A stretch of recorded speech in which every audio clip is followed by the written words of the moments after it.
les CE2D du lycée français international d'Agadir au Maroc.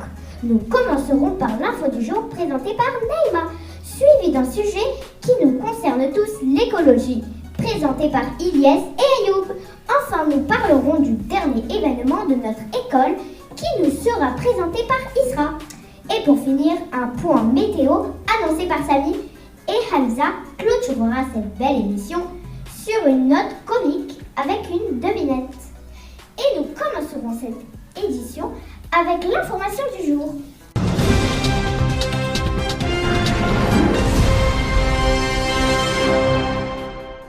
Merci Charlotte. Aujourd'hui, en France, plus de 2 millions de personnes utilisent régulièrement une trottinette électrique. Malheureusement, certains de ces utilisateurs ne respectent pas le code de la route, gênent les piétons et provoquent des accidents. Pour cette raison, le ministre des Transports a annoncé qu'il faudra bientôt avoir plus de 14 ans pour être autorisé à utiliser une trottinette électrique comme pour les scouts. Jusqu'à présent, l'âge minimum était de 12 ans. Interdiction aussi de rouler à deux sur la même trottinette et attention aux commandes qui peuvent aller de 35 et 135 €. Je laisse mon camarade Ilyes qui enchaîne avec le sujet qui nous concerne tous, notre planète. Merci Neymar. Notre classe est très sensible à l'écologie et le bien-être de notre planète. C'est pourquoi nous avons mené notre enquête sur un matériel que nous utilisons tous, le papier. Si tu aimes lire des mangas, tu as peut-être constaté que leur prix avait augmenté depuis début janvier. C'est parce que le papier est devenu plus cher depuis la crise du Covid-19. Ayoub, peux-tu nous expliquer comment le papier est fabriqué ? Bien sûr, Ilyes. Le papier est fabriqué à partir de fibres végétales. Le plus souvent, c'est celle du bois appelé cellulose. On utilise une technique inventée par les Chinois. Il y a près de 2000 ans. Les principales étapes n'ont pas vraiment changé. D'abord, il faut séparer les fibres des autres composants du bois. Pour cela, les troncs d'arbres sont broyés puis cuits avec de l'eau et des produits chimiques. Ça sent pas très bon. Dans la pâte obtenue, on rajoute d'autres produits pour la rendre plus blanche et plus solide. La pâte à papier est alors gorgée d'eau. D'énormes cylindres la presse et la sèche pour obtenir une grosse bobine d'eau. Mais alors, on détruit les forêts pour faire du papier ? Et oui, mais nous avons trouvé une manière de recycler et celui-ci pour ne plus détruire nos forêts. On peut aussi en fabriquer à partir de carton et de vieux papier. Mais le papier n'est pas recyclable à l'infini. Seulement 5 à 7 fois au maximum. Et depuis l'apparition des ordinateurs avec les impressions à gogo, on consomme beaucoup de papier. Alors, les usines de papier sont parfois obligées d'acheter la pâte à papier à l'étranger avant de la transformer. Dans ces pays, les lois ne protègent pas les forêts et comme en France. 10% du papier fabriqué en France pourrait ainsi devenir la déforestation. La solution ? Acheter du papier et l'aluminiser et surtout économiser le papier. Par exemple, en dessinant au dos des feuilles imprimées. Merci Ilyes et Ayoub. Restez avec nous.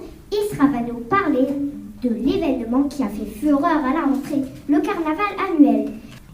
Et oui, Charlotte, cette année, le carnaval avait pour thème cinéma. Notre classe s'est déguisée en Dalton et notre maîtresse était la Lucie.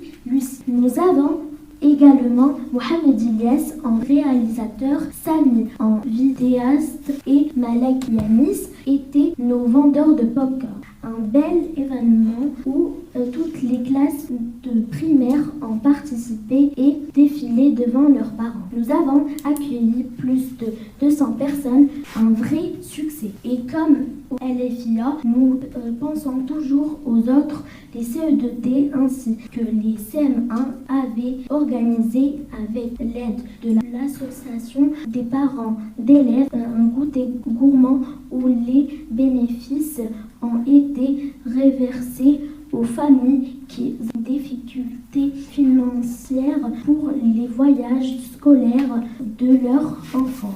S'entraider, c'est la clé. Merci Istra.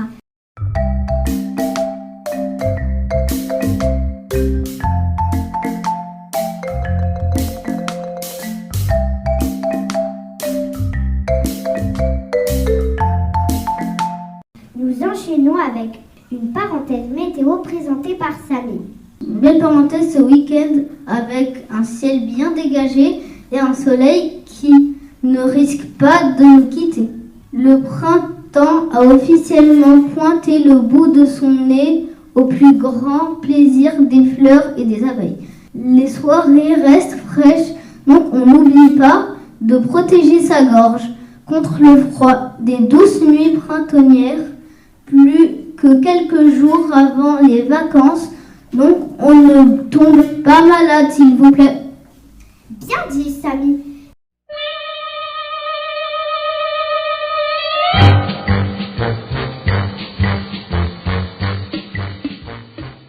C'est le moment qui marque la fin de notre émission, la devinette.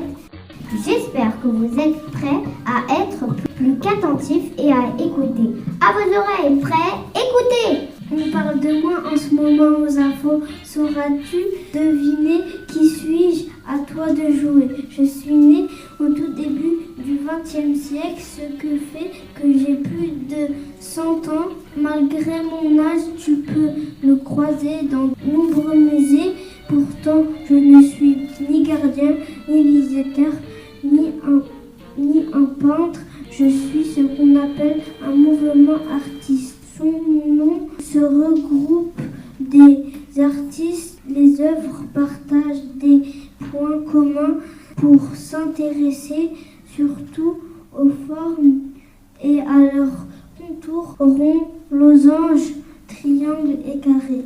Sous leur pinceau, c'est comme si les objets étaient éclatés en morceaux puis dessinés séparément, étonnant, non au point qu'il est parfois difficile de reconnaître ce que est vraiment dessiné. Les représentants les plus célèbres sont Georges Braque, Salvador Dali, Joseph Kawasaki ou encore Pablo Picasso. Mon nom commence par la 3e lettre de l'alphabet. Je suis. Et voilà, notre émission est terminée. Nous espérons qu'elle vous aura plu et que ce n'est que le début.